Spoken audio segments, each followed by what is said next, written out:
The Thanksgiving turkey sat untouched as my family launched into their annual review of my disappointing life choices. Tech support, Katherine? Really? Mom pushed the cranberry sauce around her plate. With your engineering degree from MIT? I kept my eyes on my mashed potatoes, thinking of the classified lab badge hidden in my apartment. The one with my real title. At least it's stable work, grandmother offered, cutting into her turkey. Though I remember when young ladies aimed higher. Your cousin Patricia just made partner at her law firm. Dad set down his wine glass. Can't even get a real job.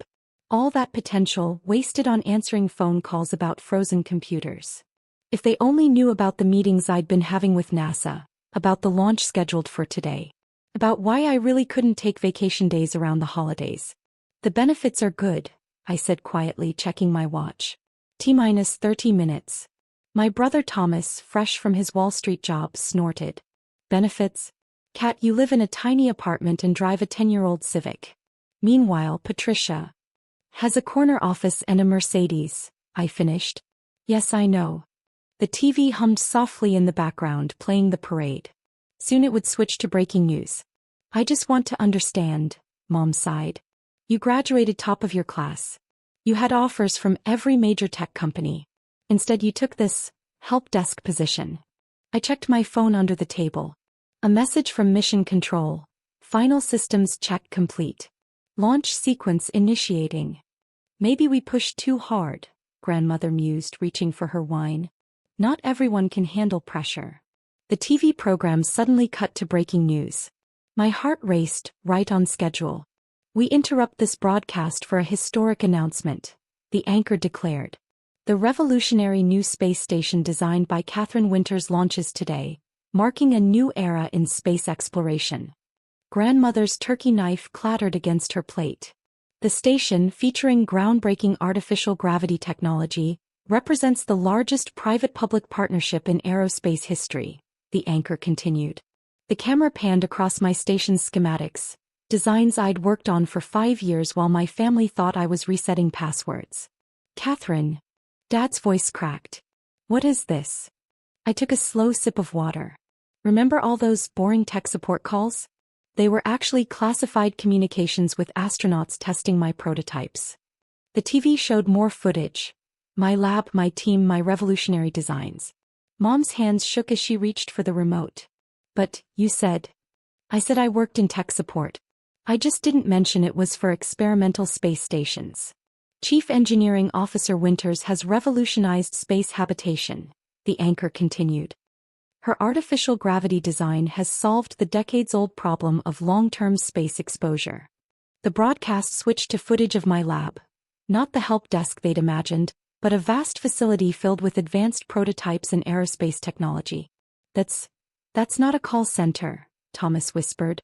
No, I agreed, watching my life's work displayed on screen. That's my department at NASA's Advanced Space Architecture Division. The frozen computers I help with? They're actually orbital navigation systems. Dad's fork dropped. NASA. The simple troubleshooting guides I write? They're operational manuals for the most advanced space station ever constructed. I pulled out my official badge, sliding it across the table. And I'm not a tech support representative. I'm the Chief Architectural Engineer for the International Space Development Program. Mom picked up the badge with trembling hands. Level 1 security clearance? The highest civilian classification, I confirmed. Those late-night calls I couldn't miss? Real-time communications with astronauts testing my gravity systems. The computer updates I had to monitor? Actually zero-gravity construction sequences. The TV showed my team. Dozens of the world's top engineers, all working under my direction. Dr. Winters' design is unprecedented, a NASA spokesperson announced. Her artificial gravity technology will allow humans to live in space indefinitely without physical deterioration. Doctor.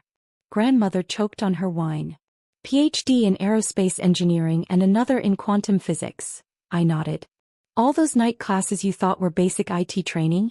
Actually advanced theoretical physics at NASA's Space Center. Thomas was frantically Googling my name on his phone. There are patents. Dozens of them. Each one worth more than Patricia's entire law firm? I finished. Yes. The modest salary you've been pitying is actually just my coffee budget. The real compensation is in the patents. The broadcast shifted to live launch footage. T-5 minutes until the Winters station achieves orbit. Winters station? Mom whispered. They named it after me, I said, standing up.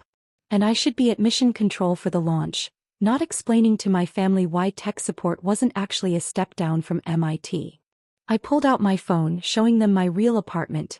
Not the small rental they'd visited, but a penthouse overlooking the Space Center. That 10-year-old Civic? It's my undercover car. The Ferrari stays at my real place. I straighten my jacket. And Patricia's corner office? It's about the size of my private research lab's waiting room. A black government car pulled up outside, right on schedule. Ms. Winters, my security detail, entered the dining room. Mission control awaits. I looked at my stunned family one last time. I'd love to stay for pumpkin pie, but I have a space station to launch.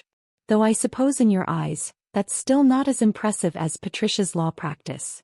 As I walked out, the TV continued. Katherine Winters' design has been called the most significant advancement in space exploration since the moon landing. Sometimes the greatest achievements are built in silence, hidden behind assumptions and misconceptions.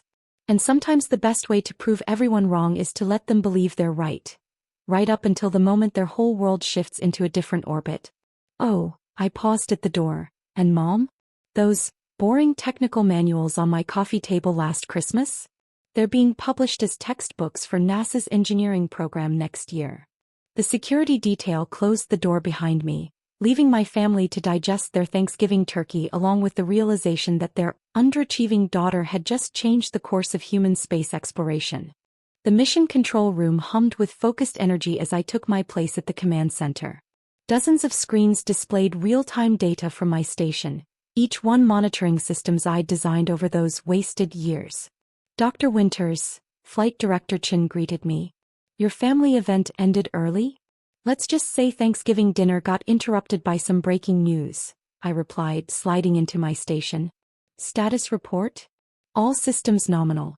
Artificial gravity generators are prepped for initialization. First crew ready for boarding in T-3 hours. I noticed my phone buzzing. Dozens of missed calls from family members who'd finally Googled my real career.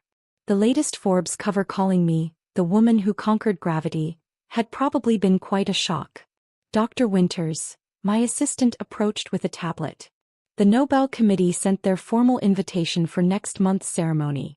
And MIT wants to know when you can accept your Distinguished Alumna Award. Through the control room windows I could see reporters gathering. The story of the secret space architect was breaking worldwide. Katherine. A familiar voice made me turn. Mom, Dad, Thomas, and grandmother stood in the doorway, escorted by security. Their faces showed the kind of awe I'd stopped hoping to see years ago. How did you get in here? I asked, though I already knew. My security clearance could admit anyone I chose. We followed the government car, Dad said quietly. We had to know, had to see. If tech support really launches space stations? I smiled slightly, turning back to my screens. Welcome to my real office.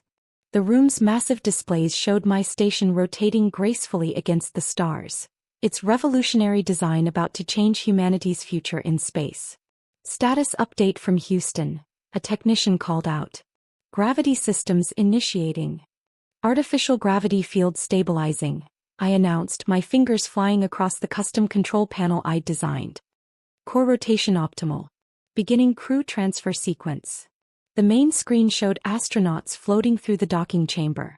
As they crossed the threshold into my gravity field, they smoothly transitioned to walking, as naturally as if they were on Earth. By God, Thomas whispered. They're walking in space. Impossible, Dad breathed. The physics shouldn't. Actually, I interrupted, bringing up the quantum equations I'd developed. The physics works perfectly. Those boring technical calls you heard me taking? Discussions with Stephen Hawking's research team about my gravity theory. Mom grabbed the nearest chair for support. You worked with Stephen Hawking. He consulted on the project before he passed. I pulled up footage from our last meeting. Called my equations elegantly revolutionary. though I suppose that's not as impressive as Patricia's corporate law cases. The room erupted in activity as more systems came online. Each screen showed technology I'd invented, each alert confirmed theories I'd proven, each success validated years of working in secret. Dr. Winters, called my quantum physics team lead, the gravity field is exceeding projected stability metrics by 23%. Expected, I nodded.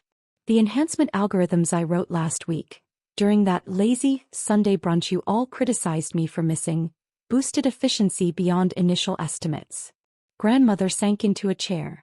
All those missed family events were usually because I was breaking the laws of physics, I finished. Though working late at the help desk was a simpler explanation. The station's internal cameras showed more crew members entering, walking normally in the artificial gravity. Decades of space travel limitations, solved by the daughter they'd written off as underachieving. Katherine, Dad stepped forward. Why didn't you tell us? I kept my eyes on the screens, monitoring the system I'd devoted my life to creating. Would you have believed me? When you were so convinced I'd failed. Before he could answer, my assistant appeared. Dr. Winters, the president is on the line. He'd like to personally congratulate you on revolutionizing human space travel. I saw Thomas's jaw drop. Mom steadied herself against a console. Put him through to my private line, I said. After I finish initializing the secondary gravity fields. And the Chinese Space Agency is requesting an urgent meeting, my assistant continued. They're offering exclusive rights to. Tell them to wait in line, I interrupted. NASA has first priority on all my patents, though my consulting fee just doubled. The main screen showed more crew members exploring the station, walking naturally in space for the first time in human history. My family watched in stunned silence as their tech support daughter's creation rewrote the rules of space exploration. Mission Control, crackled the station commander's voice. Winter's gravity system performing beyond all expectations. Request permission to begin full operational status. I leaned into the microphone, aware of my family hanging on every word. Permission granted, Commander. Welcome to the future of space habitation. Applause broke out across Mission Control. On the screens, astronauts celebrated, walking, jumping, moving naturally in space for the first time ever. Years of secret work, hidden behind a carefully crafted facade of mediocrity, had led to this moment. Dr. Winters, Flight Director Chen approached with a champagne bottle. Would you like to make the official announcement? I stood finally facing my family fully. Actually, I think I'll let the results speak for themselves. Just like I have all along. The room fell silent as I turned back to my station. Above us, my creation sailed through the stars, carrying humanity's future with it. Behind me, my family struggled to reconcile their disappointment with the reality of who I'd become. Sometimes the greatest achievements require silence to grow. Sometimes you have to let people believe what they want while you quietly change the world. Now, I addressed Mission Control, let's show everyone what else this station can do. After all, I smiled at my stunned family, I didn't spend all those wasted years just solving gravity. 3 months later, I stood at the podium in Stockholm accepting the Nobel Prize in Physics. The committee had fast-tracked my nomination. Apparently revolutionizing space travel tends to expedite things. My family sat in the front row, still adjusting to their new reality. Gone was their underachieving tech support daughter, replaced by headlines like, The Woman Who Mastered Gravity, and Katherine Winters, Modern Einstein. Dr. Winters' work, the presenter announced, has not only solved the fundamental challenge of long-term space habitation but has opened new frontiers in quantum physics. I stepped up to the microphone, the metal heavy around my neck. The same neck that used to bow under their disappointment. 10 years ago, I made a choice. I could explain my work to those who doubted me, or I could let my achievements speak for themselves. In the audience, Mom wiped away tears.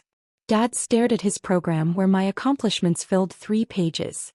While some thought I was answering help desk calls, I was actually answering humanity's oldest questions about gravity and spacetime. I paused, meeting their eyes. Sometimes the greatest discoveries require focus rather than explanation. The screens behind me showed live footage from the Winters station, now home to 50 crew members living comfortably in artificial gravity. each one a testament to the work I'd done while my family pitted my dead-end job. And speaking of discoveries, I continued, I'd like to announce my next project. The screens displayed my latest design. A revolutionary propulsion system that would cut interplanetary travel time by 90%. The Winter's Drive, I announced, will make Mars a 3-week journey instead of 9 months. And yes, I smiled at my family, I developed this while you thought I was wasting time at my apartment. Thomas dropped his program. Mom grabbed Dad's arm for support. Construction begins next month at my new facility, I continued. The same facility Patricia's law firm tried to bid on, not knowing it was my project. The audience erupted in applause as the full implications became clear. The Winter Station wasn't just a breakthrough, it was merely the beginning. So, I concluded, holding up my Nobel medal, I suppose this means I finally have a real job? Sometimes success isn't about proving your worth to others. It's about proving to yourself that their doubts were always just background noise on your way to the stars. Behind me, the screens showed humanity's future. Before me, my family finally saw my present. And above us all, my station continued its quiet revolution, rewriting the rules of what was possible.